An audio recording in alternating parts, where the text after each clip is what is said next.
अब आ रही है वॉइस आपको क्लियर? हम्म।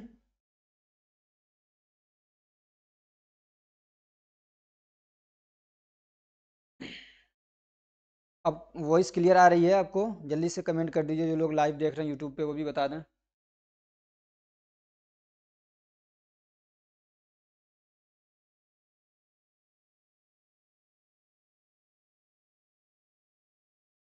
चलिए ठीक है, फिर से शुरू करते हैं, ठीक है।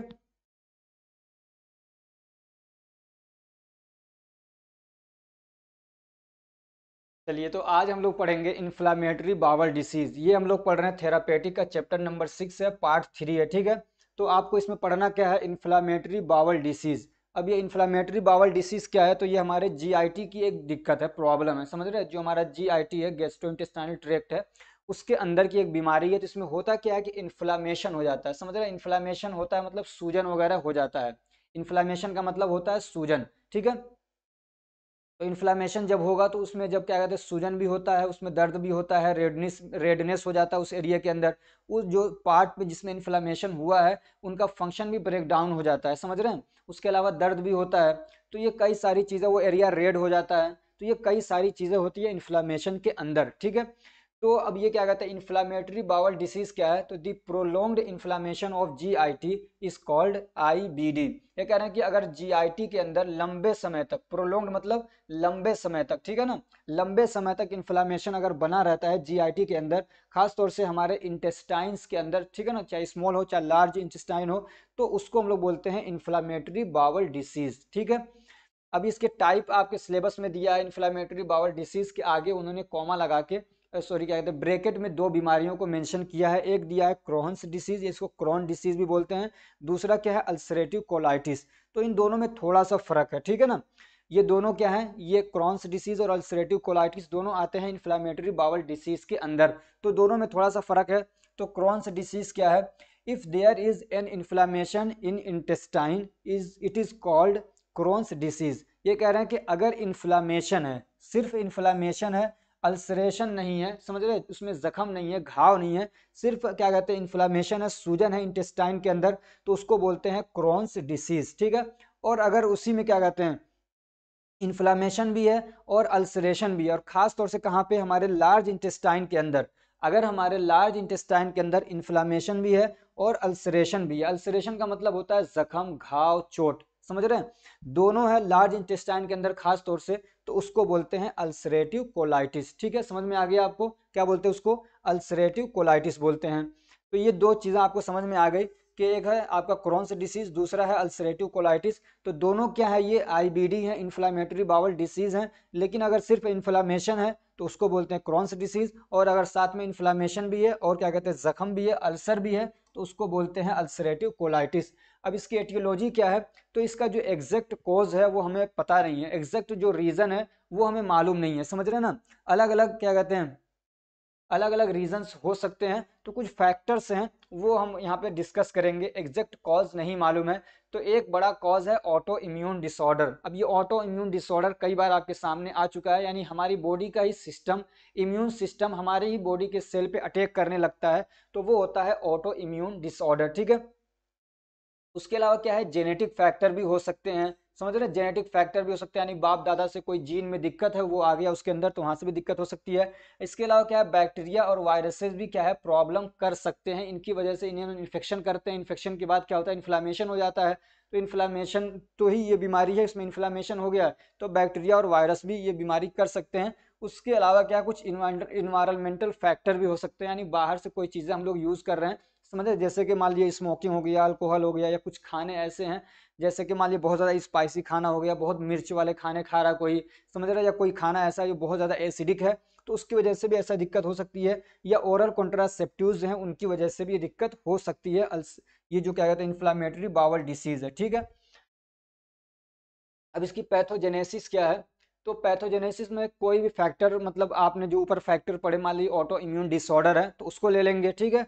उसके बाद ऑटो इम्यून डिसऑर्डर के क्या हो, अपने ही सेल पे आके अटैक करेंगे, तो अटैक करने के बाद, अटैक करेंगे तो इरिटेशन होगा सेल को, समझ रहे हैं? एक तरीके से उसको परेशान कर रहे हैं, इरिटेट कर रहे हैं उसको, समझ रहे हैं? जब इरिटेशन होता है तो फिर उसके रिएक्शन में, रिस्पॉन्स में क्या होता है?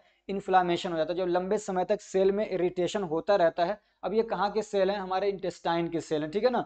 इंटेस्टाइन के सेल में ये क्या है, आके इरिटेशन कर रहे हैं, उसको परेशान कर रहे हैं। तो फिर वहाँ पे क्या होता है, एक तरीके से इन्फ्लामेशन होता है। वहाँ पे कुछ क्या कहते हैं केमिकल्स रिलीज होते हैं, जैसे कि मान लीजिए हिस्टामिन हो गया, समझ रहे हैं। उसके अलावा क्या कहते हैं, प्रोस्टाग्लैंडिन हो गया, साइटोकाइंस हो गए, तो ये सब क्या करते हैं, फिर ये रिलीज होते हैं उसके प्रोटेक्शन के लिए, समझ रहे हैं। लेकिन उसके रिस्पॉन्स में जब ये केमिकल्स रिलीज होते हैं तो वहाँ पे इन्फ्लामेशन भी होता है। और अगर ये इन्फ्लामेशन लंबे समय तक बना रहता है तो फिर वहाँ पे अल्सरेशन भी हो जाता है, समझ रहे हैं। या इन्फ्लामेशन है, कुछ ऐसे खाने हैं, ऐसी चीज़ें हैं जो कि अल्सरेशन कर सकती हैं बड़ी आसानी से। तो कोई भी रीज़न हो सकता है। और जब क्या कहते हैं इन्फ्लामेशन हो गया तो समझिए कि आईबीडी हो गया। और अगर इन्फ्लामेशन और अल्सरेशन हो गया तब भी क्या होगा, आईबीडी मतलब इन्फ्लामेटरी बावल डिसीज, ठीक है ना। सिर्फ इन्फ्लामेशन है तब भी वो आईबीडी के अंदर आएगा, और अगर अल्सरेशन है और इन्फ्लामेशन दोनों है तब भी वो क्या हो जाएगा, आईबीडी के अंदर आएगा। अब नॉन फार्माकोलॉजिकल मैनेजमेंट क्या है इसका, तो इसमें क्या है कि अगर कोई स्मोकिंग वगैरह कर रहा है उसको छोड़ देना चाहिए, इसके इसके भी क्या है, इरिटेशन होता है। ऐसे ही कोई अल्कोहल ले रहा है तो उसको सीज कर देना चाहिए, रोक देना चाहिए, बंद करना चाहिए, ठीक है। ऐसे क्या कहते हैं, जो non steroidal anti inflammatory drugs हैं उनको भी छोड़ना चाहिए, खास तौर से ऐसी दवाएं जो कोक्स वन पे काम करती हैं, साइक्लोऑक्सीजनेज वन जो इंजाइम है जो इस पे काम करती हैं, ठीक है ना, उसको बंद करना है। कुछ दवाएं ऐसी हैं जो क्या कहते हैं सिर्फ कोक्स टू पे काम करती है तो उससे दिक्कत नहीं है, लेकिन जो कोक्स वन और कोक्स टू दोनों पे काम कर रही हैं तो उससे दिक्कत हो जाएगी, समझ रहे हैं। तीसरा क्या है कि इंक्रीजिंग फाइबर रिच डाइट, खाने के अंदर ऐसे खानों को बढ़ाना, ऐसी चीज़ों को बढ़ाना जिसके अंदर फाइबर ज़्यादा मात्रा में है, समझे, जिसके अंदर फाइबर क्या है, ज़्यादा मात्रा में है, ऐसे खानों को बढ़ा देना है, ठीक है। उससे क्या होगा कि बावल जल्दी से क्या होगा, खाली हो जाया करेगा। नहीं तो क्या है, खाना जल्दी समय तक पेट में रुका रहता है, गैस भी बनता है, तो दिक्कत ज़्यादा होगी। तो अगर फाइबर रिच डाइट ले रहा है कोई, फाइबर जैसे कि मूली हो गया, सब्जियां हो गई, खास तौर से, समझ रहे हैं। ऐसे क्या कहते हैं, कुछ चीज़ें ऐसी इसके अंदर फाइबर ज़्यादा होता है, जैसे कि अंजीर हो गया, समझ रहे, फिज बोलते हैं, फिग बोलते हैं, फिग, ठीक है। इसके अलावा क्या बोलते हैं वो, जौ हो गया, जौ की रोटी अगर कोई खाए तो उसके अंदर फाइबर बहुत ज़्यादा मात्रा में मिल जाता है। सोयाबीन के अंदर भी होता है। तो ऐसी चीज़ों को खाने से क्या है कि मतलब पेट जल्दी से साफ हो जाएगा, खाली हो जाएगा। उसके अलावा क्या कहते हैं, इनटेक क्या कहते हैं, omega three fatty acid in मतलब large amount, omega three fatty acid वाले खानों को अगर खाएगा तो उससे क्या होगा, इन्फ्लेमेशन भी कम होता है। तो ये कहाँ पे पाया जाता है, तो कुछ बहुत सारे ऐसे खाने हैं जिसके अंदर ये पाया जाता है, तो उनको बढ़ाना चाहिए, समझ रहे हैं। जैसे कि बादाम वगैरह है तो उसमें भी पाया जाता है omega three fatty acid, olive oil है, ये सब में पाया जाता है। तो इन्फ्लेमेशन को कम करते हैं, ठीक है ना। उसके अलावा क्या कहते हैं, अगर कोई बहुत ज़्यादा स्पाइसी खाना खा रहा है, फ्राइड फूड्स ले रहा है, तो उसको क्या है, छोड़ना चाहिए उसको, ठीक है। अब क्या कहते हैं, फार्माकोलॉजिकल मैनेजमेंट क्या है, तो इसमें एक चीज़ क्या है, एंटीबायोटिक। अगर मान लीजिए कि इन्फ्लामेशन जो हो रहा है वो इन्फेक्शन की वजह से हो रहा है, बैक्टीरियल या वायरल, तो वहाँ पे क्या है, हम लोग एंटीबायोटिक यूज़ करते हैं या एंटीवायरल यूज़ करते हैं। अगर वायरस की वजह से है तो एंटीवायरल यूज़ करेंगे, ठीक है।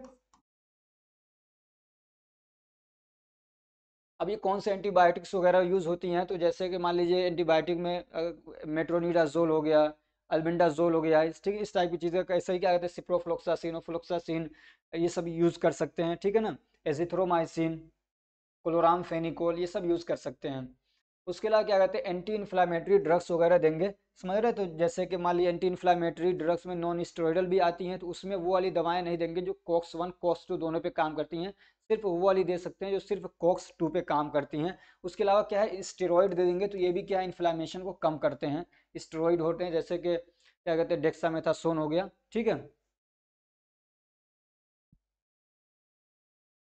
ऐसे क्या कहते हैं, कुछ दवाएं ऐसी होती है जो हमारे इम्यून सिस्टम को सप्रेस करती हैं, जैसे कि अडालीमुमेब हो गया, ऐसे रिटुक्सीमेब हो गया, ठीक है ना। तो ये दवाएं भी क्या है, काम करती हैं। ये दवाएं कैंसर वगैरह में भी यूज़ की जाती हैं। ये क्या, ऑटो इम्यून डिसऑर्डर को ये रोकने में काम करती हैं। उसके अलावा दर्द की दवाएं भी दे सकते हैं, ठीक है ना, दर्द अगर ज़्यादा हो रहा है तो। ऐसे क्या कहते हैं, जेनस काइनेज इनहिबिटर भी देते हैं, समझ, ज़रूरत पड़ने पे। ये भी क्या है, एक तरीके से इन्फ्लामेशन को रोकने में काम करता है। अब ये जेनस काइनेज क्या है, तो ये जेनस काइनेज एक तरीके का एंजाइम होता है। और इसका रिलेशन है ना, आप जब पढ़ेंगे, क्या कहते हैं, जो हमारा रिसेप्टर सिस्टम है ना पूरा, जो रिसेप्टार भी बोलते हैं, रिसेप्टर सिस्टम है, तो उसी में एक तरीके का रिसेप्टर समझिए होता है जेनस काइनेज, बल्कि एक तरीके का सिग्नलिंग पाथवे होता है, समझ रहे हैं ना, जो जाके मतलब सेल के अंदर एक मैसेज देता है, फिर वहां से साइटोकाइन रिलीज करवाता है, ये समझ रहे हैं, और भी काम है इसके। तो साइटोकाइन भी रिलीज करवाता है। साइटोकाइन आपको मालूम है कि इन्फ्लामेशन करने में काम करता है। तो इसलिए क्या है, ऐसी दवा देते हैं जो जेनस काइनेज को क्या क्या करते हैं, मतलब इंजाइम को ही रोक देता है। तो फिर वो सिग्नल नहीं मिल पाता है, जिसकी वजह से साइटोकाइन रिलीज नहीं होगा। तो फिर क्या है, इन्फ्लामेशन नहीं होगा, किसी हद तक रुकेगा। तो उसका एग्जाम्पल जैसे कि टोफेसिनिटिव, ठीक है ना, टोफेसिटिनिब, सॉरी टोफेसिटिनिब ये एक एग्जांपल है। तो ये क्या है, उस एंजाइम को ब्लॉक करता है, जो क्या कहते हैं, जिसको जैक भी बोलते हैं, समझे ना, जैक बोलते हैं। जैक स्टेट एक रिसेप्टर का सिस्टम है, जैक स्टेट। उसके अलावा क्या कहते हैं, एंटी डायरियल ड्रग भी देते हैं, डायरिया, समझे, डायरिया मतलब लूज मोशन। इन्फ्लामेशन जब होता है तो लूज मोशन होने के पूरा चांसेस रहते हैं, इसलिए कि इंटेस्टाइन पूरी तरीके से काम नहीं कर पाता है वहाँ पे, समझ रहे हैं, वहाँ से वाटर का एब्जॉर्प्शन भी नहीं हो पाता ढंग से जब इन्फ्लामेशन हो जाएगा तो। खासतौर से लार्ज इंटेस्टाइन में अगर इन्फ्लामेशन है तो वाटर एब्जॉर्ब नहीं होगा, तो लूज मोशन जैसे चांसेस रहते हैं बहुत ज़्यादा।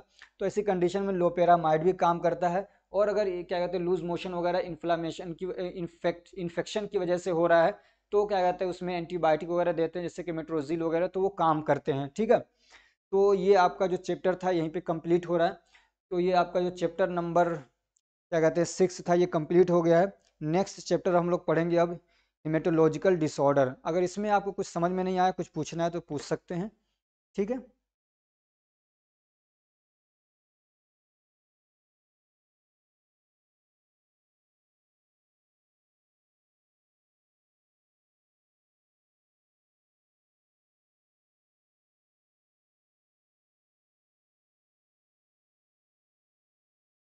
अगर कुछ नहीं पूछना है तो फिर इसको हम लोग एंड करते हैं।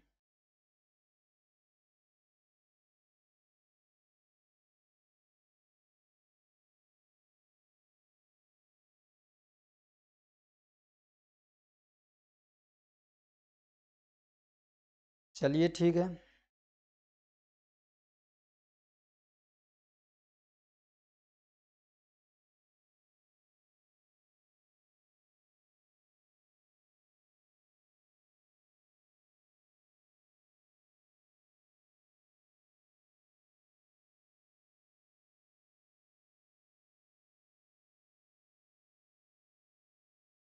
क्या कंटेंट में डाल दूँ सारी वीडियोस को? चलिए ठीक है, असल में टाइम नहीं मिल पाता है ना, कंटेंट में कर दूंगा इस सबको, ठीक है। वहाँ से आपको मिल जाएगा ये चैप्टर वाइज आसानी से, ठीक है। चलिए इसको एंड करते हैं। Thank you so much, good night everyone.